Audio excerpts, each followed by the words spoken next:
Halo teman-teman, Assalamualaikum warahmatullahi wabarakatuh.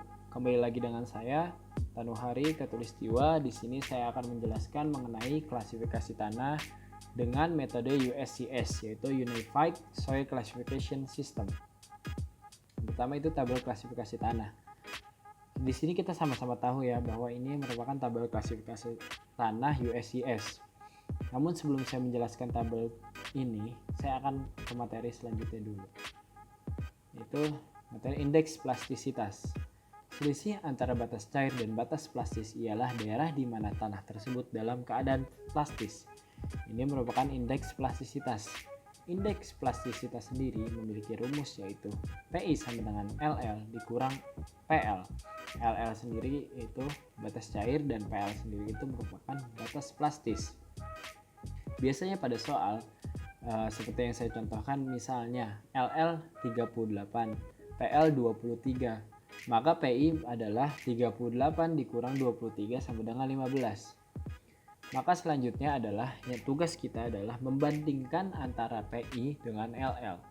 Maka kita bisa tahu LL merupakan di bawah batas cair ya, 38 sekitar segini, dan untuk PI nya 15 sekitar segini. Maka kita sama-sama tarik garis, timbullah seperti ini.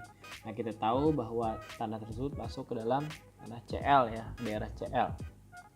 Oke, selanjutnya tanah berbutir kasar.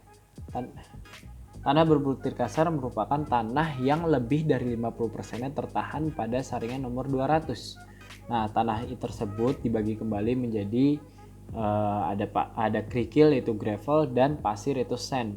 Dari kedua ini juga kembali dibagi menjadi 4 golongan, yaitu ada golongan well, poor, clay, dan silt. Namun di sini memang notasi silt mengapa bukan S, karena agar membedakan dengan pasir ya. Jadi dia menggunakan notasi M gitu. Nah, untuk tanah berbutir kasar sendiri sebenarnya ada dua, kerikil dan pasir. Bagaimana menentukan kerikil dan pasir ini? Ketika di saringan nomor 4, jika dia tertahannya lebih dari 50%, maka dia merupakan kerikil. Namun ketika dia pada saringan nomor 4 dia tertahannya kurang dari 50% atau bisa dibilang lolosnya lebih dari 50%, maka dia adalah pasir, begitu. Maka selanjutnya kita membedakan tadi. Nah, untuk kerikil, tentukan apakah kerikil tersebut bersih atau kotor atau termasuk keduanya gitu. Jika kurang dari 5%, tanah lolos nomor 200 itu adalah kerikil bersih. Jika lebih dari 12%, maka itu adalah kerikil kotor. Jika di antara keduanya itu 15-12%, maka ini adalah ada dua simbol ya. Gimana sih maksudnya yang saya bilang tadi barusan? Misalnya, contoh tanah ini tertahan 98% ya kan pada saringan nomor 200, maka lolosnya hanya 2% kan, maka ini merupakan kerikil bersih ya kan, maka begitu. Nah, untuk selanjutnya, untuk kerikil bersih klasifikasi lagi, apakah itu gradasi baik atau buruk. Bagaimana cara menentukannya? Pertama, kita masuk ke dalam rumus CU, yaitu D60 per D10 harus lebih besar dari 4. Untuk D60 D10 diketahui nilainya biasanya dari kertas log ya yang dikerjakan, dan CC itu rumusnya D30 kuadrat per D10 kali D60. Nah, ini kalau yang ini hasilnya harus di antara 1 dan 3. Jika tidak memenuhi, nah kalau memenuhi, maka dia masuk ke dalam kerikil yang baik ya, kerikil dengan gradasi baik. Jika dia tidak memenuhi ini, maka dia masuk ke gradasi yang buruk gitu. Nah, untuk kerikil kotor sebenarnya tinggal seperti tadi, kita tinggal plot batas LL dan PI nya pada grafik yang tadi saya sudah jelaskan. Nah, namun tadi saya sedikit lupa, itu ada garis yang miring, itu ada tulisannya align. Jika hasil plotan yang tadi kita dengan cara yang tadi saya jelaskan, LL dan PI nya di atas garis tersebut, maka hasilnya merupakan kerikil tersebut adalah kerikil berlempung. Jika sebaliknya dia di bawah garis align tersebut, maka dia kerikil berlanau. Namun ada satu kondisi di mana dia berada di tengah-tengah, jadi itu memiliki dua simbol gitu. Nah, tanah berbutir kasar lagi. Nah, kalau untuk yang ini adalah pasir. Untuk pasir tentu sama seperti tadi ya. Tentukan dulu itu apakah pasir bersih atau kotor atau dua-duanya. Jika kurang dari 5% itu pasir bersih dan sebagainya, itu sama sebenarnya tahapannya.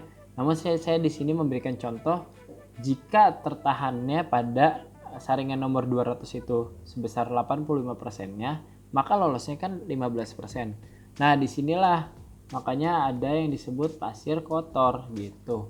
Jadi kalau tadi yang lolosnya bisa 98 berarti hanya lolos yang tertahannya 98%. Nah, yang ini tertahannya hanya 85%, maka yang lolosnya kan di atas 12% ya, itu 15% ini.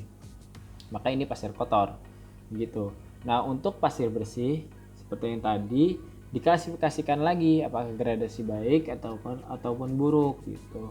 Dengan rumus yang sama sebenarnya, namun di sini dibedakan untuk CU-nya D60 per D10-nya harus lebih besar daripada 6. Dan ini kalau ini sama sih, kalau yang CC-nya tetap di antara 1 dan 3. Kalau memenuhi ini, maka dia adalah pasir bergradasi baik.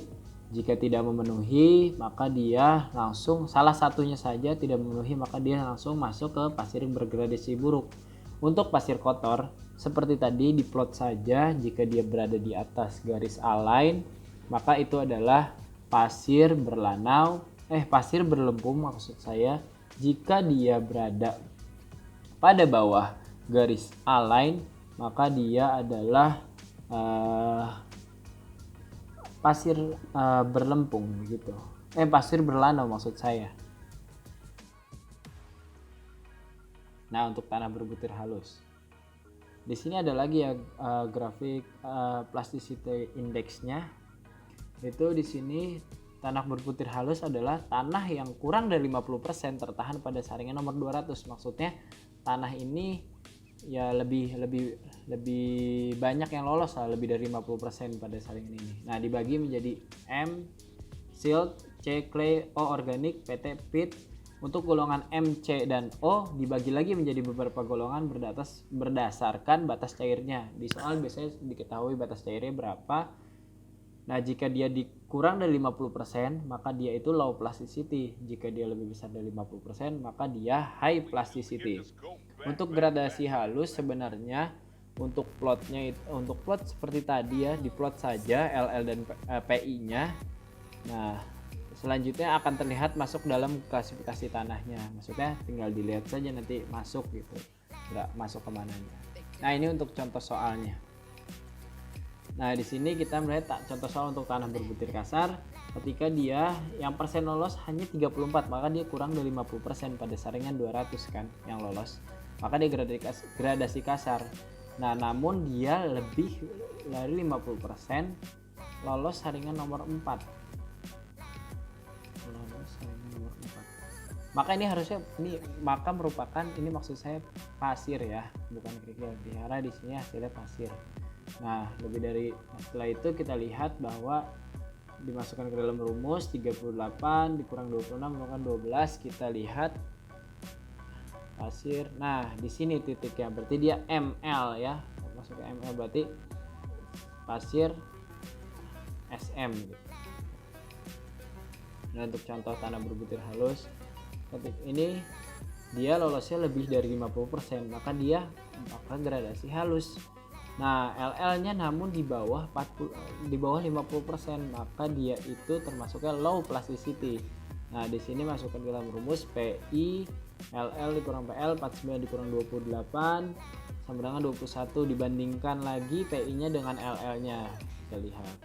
Oh iya, dia berada di titik ML, berarti dia adalah grup ML begitu. Seperti itu. Ya, terima kasih perhatiannya. Sekian video dari saya, teman-teman. Jangan lupa dinyalakan loncengnya, di like dan di subscribe. Terima kasih.